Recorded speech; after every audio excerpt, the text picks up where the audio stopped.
generasi yang Rasulullah SAW bagi jaminan. Khairun nas pertama, para sahabat Nabi, tabi'in dan atba' tabi'in, dan mereka yang mengikuti jejak mereka dengan baik.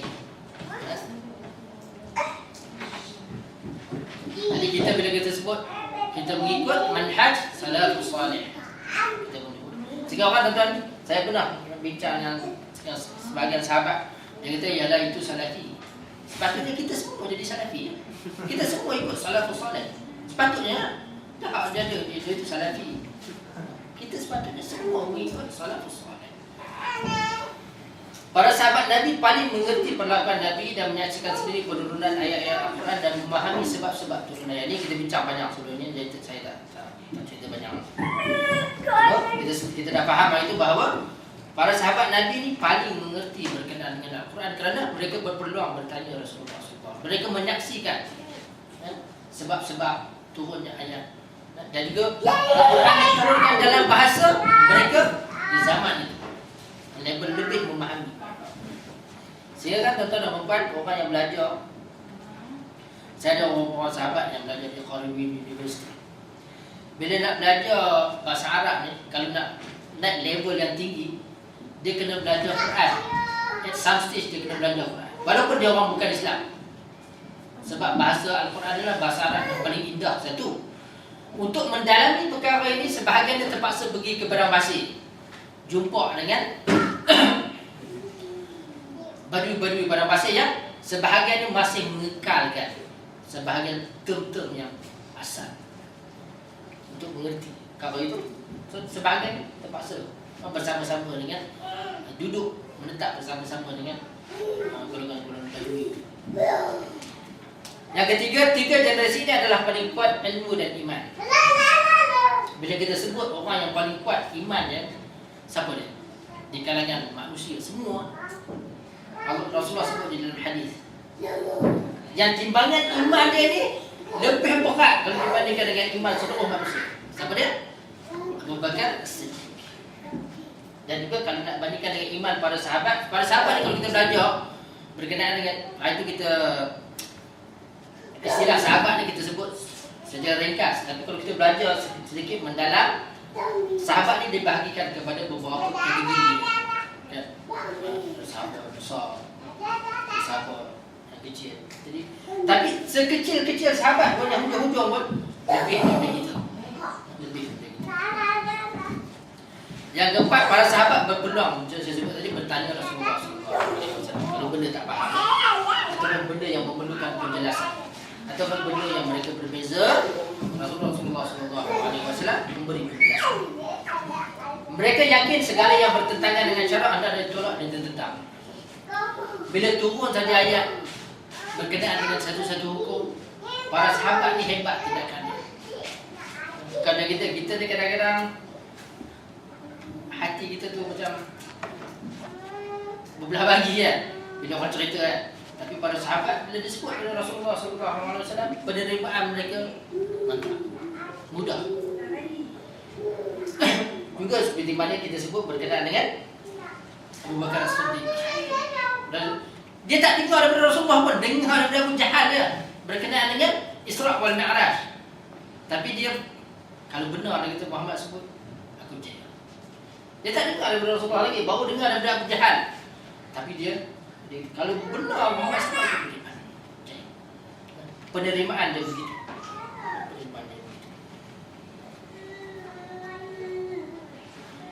Jadi kita mungkin tak ada peluang sampai begitu. Tapi kalau orang membawa hujah berpandukan pada Quran dan Sunnah Nabi SAW, kita terima. Kita mudah terima. Sepatutnya. Okey dah. Berapa penyelesaian? Kadang-kadang orang jumpa orang komplain je, tak ada penyelesaian ni. Betul juga kan? Ada ke orang begitu je komplain? Tak betul. Tapi orang macam mana nak selesai kan?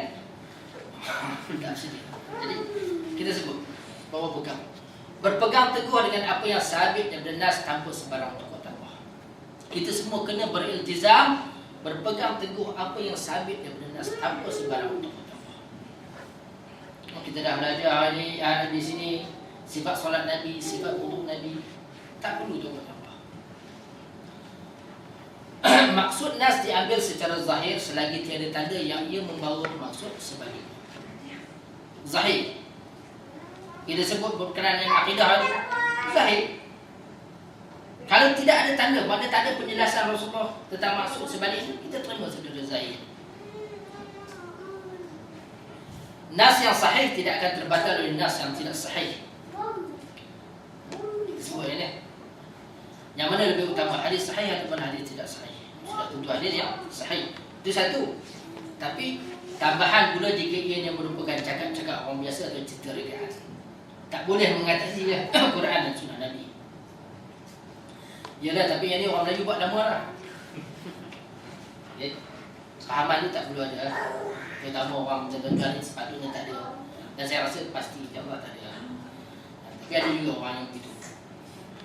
Ni boleh kita sebut ni kadang-kadang di kampung-kampung macam ni. Tapi Ustaz, orang buat lama lah. Dia begitu lah. Orang buat lama dah, dia kata. Kata-kata tu sama dengan kalau kita baca di dalam Al-Quran Karim kisah Nabi Ibrahim, jawapan umat dia pada dia, tu lah. Ni tu nenek kami buat lama. Orang Melayu pun dah begitu lah. Pemahaman sebahagian, bukan semua. Ada orang tu dia macam andaian tadi lah, dia kata orang buat dulu takkan tak ada sandaran lah. Dia boleh takkan andaian. Orang dah bawa bukti ya, dia takkan. Itu satu andaian. Yang keempat, di dalam keadaan tidak mengetahui dadat sesuatu hadis, wajar berpegang kepada pendapat ulama yang berkemampuan dalam bidang perkara ini. Jawapan kepada orang yang bertanya itu, dia kata ada orang sebut hadis ni tidak sahih. Dia kata ustaz sebut tidak sahih, tapi dia kata ada orang kata hadis ni boleh pakai. Sehingga kan ada seorang ulama dia kata apa? Hadis tidak sahih tapi dia mutawatir. Saya sebut kepada seorang yang belajar hadis, dia gelar, dia kata ni kan, hadis tidak sahih tapi mutawatir. Dia kacau. Orang yang ada ilmu berkenaan dengan perkara itu, dia akan dalam kepala otak dia akan datang satu pemikiran, macam mana nak jawab ni? Banyak benda maknanya kena bagi tahu, maklumat yang dia tak tahu. Maknanya hadis yang tidak sahih dia tak akan mutawatir. Okey, dan hadis yang mutawatir dia tak akan jadi tidak sahih. Dia mesti sahih. Sebab dia mutawatir hadis sahih yang tingkat yang tertinggi. Tapi ada orang sebut itu. Kan? Jadi kita berpegang kepada pendapat ulama yang berpengampuan dalam bidang berkenaan. Kita sebenarnya adalah beberapa orang yang pakar dengan hadis Malaysia ini. Cuma saya belum mengaji di negara perempuan. Dalam satu masjid tu ada 2 orang yang PhD dalam bidang hadis. Satu masjid ada seorang PhD dalam bidang tafsir. Saya sebut apa yang dia buat minggu lepas ni. Dan ada 2 orang master. Satu dalam bidang syariah, satu lagi dalam bidang hadis. Jadi kita nak belajar dengan dalam keadaan itu mudah lah. Sebab orang yang mengajar tu pemahaman dia dengan hadis tu hebat kan. Jadi kita mudah belajar. Dan kita cuba nak banyakkan benda ini di tempat kita. Sebab tu saya selalu nasihatkan kepada diri saya dan juga kepada tuan-tuan dan puan-puan, para sahabat yang lain, kita cuba banyakkan orang yang faham. Salah satu cara ialah dengan kita cuba anak-anak kita. Kalau ada 7 orang anak, besok paling ada 7 orang anak, salah seorang bagi dia belajar hadis. Dan pilih yang paling cerdik untuk belajar hadis. Hadis ni benda saya ada Ustaz Abdullah Yaakob meninggal dulu.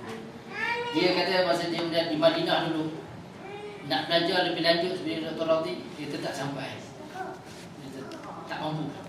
Jadi orang yang belajar hadis ni pilih anak-anak yang paling cerdik untuk belajar hadis. Orang Melayu dia ada satu salah faham berkenaan dengan hadis ni.